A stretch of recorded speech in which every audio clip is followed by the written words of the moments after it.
नमस्कार, मैं आपका मित्र सर्वमित्र। मसला है आदमपुर के चुनावी अखाड़े में सारे पहलवान उतर गए हैं और एक दूसरे के आमने सामने हैं। लेकिन आदमपुर के इस चुनाव में एक बड़ा इंटरेस्टिंग फैक्ट है, एक बात बड़ी अनोखी है, उसी पे चर्चा करते हैं आपके साथ। वो क्या है कि चारों जो मुख्य पार्टियां हैं, उनके जो उम्मीदवार हैं वो सभी कांग्रेसी थे कभी, यानी कांग्रेस के कैंडिडेट तो चुनाव लड़ ही रहे हैं जो कांग्रेस की ओर से, लेकिन बाकी जो 3 कैंडिडेट हैं वो कभी कांग्रेस ही रहे हैं और कईयों ने तो कांग्रेस की ओर से चुनाव भी लड़ा है ना। लेकिन इस बार वो अलग अलग पार्टियों की ओर से एक दूसरे के आमने सामने हैं, यानी यूं कहें कि ये सारे पहलवान कभी एक ही अखाड़े में रहे है ना, राजनीति में आगे बढ़े हैं। इसी पे बात करते हैं। किसी को टिकट नहीं मिला तो उन्होंने पार्टी छोड़ दी, किसी का कुछ और रहा तो उन्होंने पार्टी छोड़ दी। लेकिन ये हमारा भारतीय राजनीति का एक कल्चर है ना। ये पूरी इंडियन पॉलिटिक्स का एक कल्चर बन गया हमारा कि नेता को अगर टिकट नहीं मिलती तो पार्टी छोड़ के दूसरी पार्टी में, कुर्सी नहीं मिलती तो पार्टी छोड़कर दूसरी पार्टी में। और एक खास बात वो आप नोट करते हैं हर बार की इलेक्शन में ऐसा होता है, वो ये कि जब नेता पार्टी छोड़कर दूसरी पार्टी में जाते हैं तो उनकी आइडियोलॉजी ही चेंज हो जाती है, उनका पूरे थॉट्स ही चेंज हो जाते हैं। आपने देखा होगा ना, पूरा घूम जाते हैं उनके जो थॉट्स होते हैं। पहले जिस पार्टी में होते हैं उनकी बड़ी तारीफ होती है उस पार्टी के नेताओं की बड़ी तारीफ करते हैं वो, लेकिन जैसे ही पलटी मारते हैं, जैसे ही अगली पार्टी में जाते हैं तो फिर वो वाले अच्छे लगने लगते हैं और फिर पीछे वालों के बारे में बोलना शुरू कर दिया जाता है ना। और ये आप देख रहे होंगे पिछले कई चुनावों से यही कल्चर जो है वो हमारे यहां पर चल रहा है। ये एक कल्चर है इंडियन पॉलिटिक्स का और उसकी पूरी झलक आदमपुर में देखने को मिल रही है इस बार, है ना, पूरी झलक। तभी हम कह रहे हैं, इसी पे चर्चा करते हैं कि चारों उम्मीदवार कभी कांग्रेसी थे और कईयों ने तो कांग्रेस की ओर से चुनाव भी लड़ा है।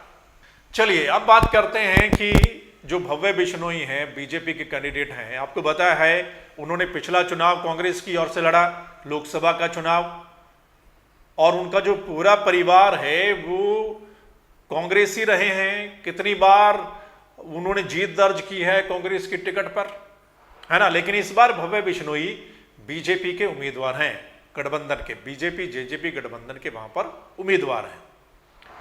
वहीं आम आदमी पार्टी के जो उम्मीदवार हैं सत्येंद्र सिंह, वो भी कभी कांग्रेसी रहे हैं और 2014 का चुनाव उन्होंने कांग्रेस की ओर से ही लड़ा था, आदमपुर से ही वो चुनाव लड़े थे, लेकिन उसके बाद बीजेपी में चले गए, वहां से टिकट नहीं मिली तो अब वो आम आदमी पार्टी से चुनावी मैदान में हैं। उसके बाद है इनेलो के कैंडिडेट कुरड़ाराम नंबरदार, वो 2 दिन पहले तक कांग्रेसी थे, टिकट के दावेदार थे, चाहवान थे, टिकट नहीं मिली तो उन्होंने भी स्विच कर दी पार्टी, इनेलो में गए और इनेलो ने जाते ही उनको टिकट दे दी और उम्मीदवार बना दिया, चुनावी अखाड़े में उतार दिया। तो ये तीनों कैंडिडेट कभी कांग्रेसी रहे और जेपी कांग्रेस की ओर से चुनाव लड़ रहे हैं। हालांकि जेपी भी 2014 में कांग्रेस की टिकट नहीं मिली थी तो उन्होंने निर्दलीय चुनाव लड़ा था क्लास से और निर्दलीय जीतकर वो गए थे, है ना। हो सकता है ये जो चारों उम्मीदवार हैं कभी इकट्ठे इन्होंने प्रचार किया होगा किसी एक पार्टी के लिए, किसी एक नेता के लिए इकट्ठे इन्होंने वोट भी मांगे होंगे, लेकिन आज ये आमने सामने हैं, एक दूसरे के सामने लड़ रहे हैं ये लोग। इस बार का जो आदमपुर का चुनाव है वो अलग है, वो हटके है इसी मामले को लेकर, है ना।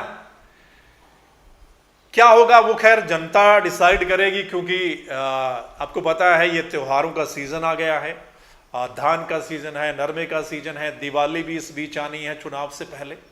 दिवाली किसी एक कैंडिडेट की मनेगी, यानी किसकी अच्छी मनेगी, ये तो खैर चुनाव का नतीजा ही बताएगा। उससे पहले आज से चुनावी प्रचार काफी जोर पकड़ गया है वहां, ठीक है। अब तमाम पार्टियों के नेता है अपना पूरा जोर लगा देंगे वहां पर। अगले कुछ दिन जो है वो आदमपुर के हर गांव में बड़े बड़े वादे दावे देखने और सुनने को मिलेंगे वहां पर, वहां के लोगों को।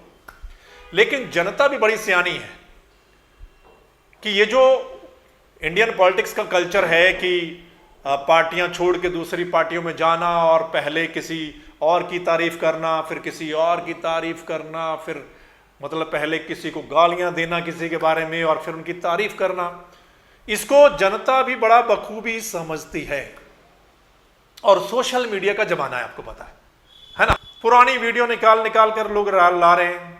पहले किसी नेता ने कुछ बोला तो वो अब ला के वो अब फिर सोशल मीडिया पे वायरल की जा रही हैं कि पहले किस नेता ने क्या बोला था, किस नेता के बारे में क्या बोला था, किस पार्टी के बारे में क्या बोला था, और अब उनके विचार जो हैं वो कितने बदल गए हैं। अब किसी और की तारीफ हो रही है, किसी और को गालियां दी जा रही हैं। पहले ये मामला सब उल्टा हुआ करता था, है ना। सो वो पुरानी वीडियो जो है वो कई सारी वायरल, कई नेताओं की वहां पर वायरल जो है वो हो रही हैं। तमाम उनके जो पुराने बयान हैं वो निकाल कर वायरल कर रहे हैं। और जब उनके बारे में पत्रकार सवाल करते हैं, उम्मीदवारों से या नेताओं से सवाल करते हैं, भाई कभी आपने ऐसा बोला था, ये आपके पहले विचार ये थे, तो फिर उन नेताओं के लिए मुश्किल हो जाता है जवाब देना कि अब क्या बोलें। फिर बात को घुमा दिया जाता है, किसी ना किसी तरीके से बात को घुमा दिया जाता है। तो ये है हमारी पॉलिटिक्स और नेताओं का नजरिया। मतलब नेता लोग जो करते हैं, जिस हिसाब से इलेक्शन में क्या कुछ होता है वो आपके सामने है। सो देखना होगा आदमपुर में आगे किस हिसाब से ये चुनाव रफ्तार पकड़ेगा और एंड तक जाते जाते किसके बीच में मुकाबला देखने को मिलेगा। लेकिन मेरा ऐसा मानना है कि ये चुनाव बड़ा इंटरेस्टिंग होने वाला है। जैसे जैसे आगे दिन जाते जाएंगे, चुनावी जो दिन है मतदान का नज़दीक जाते जाएंगे, ये चुनाव बड़ा इंटरेस्टिंग होता जाएगा। नेताओं के बयान जब हम सुनेंगे एक दूसरे के बारे में, या लोगों का पॉइंट ऑफ व्यू हम सुनेंगे। हम भी पहुंच रहे हैं कल आदमपुर में और वहां से कई दिन वहीं से रिपोर्टिंग करेंगे, देखेंगे वहां की जनता क्या कहती है, वहां के नेता क्या कहते हैं, और नेताओं ने जो पहले बोला हुआ है, जो कुछ कहा हुआ है, उस पर भी हम वहां पर सवाल जवाब करेंगे। ठीक है। सो हम भी वहां की ग्राउंड रिपोर्ट आपको बताएंगे, लेकिन आपको क्या लगता है आपने बताना है।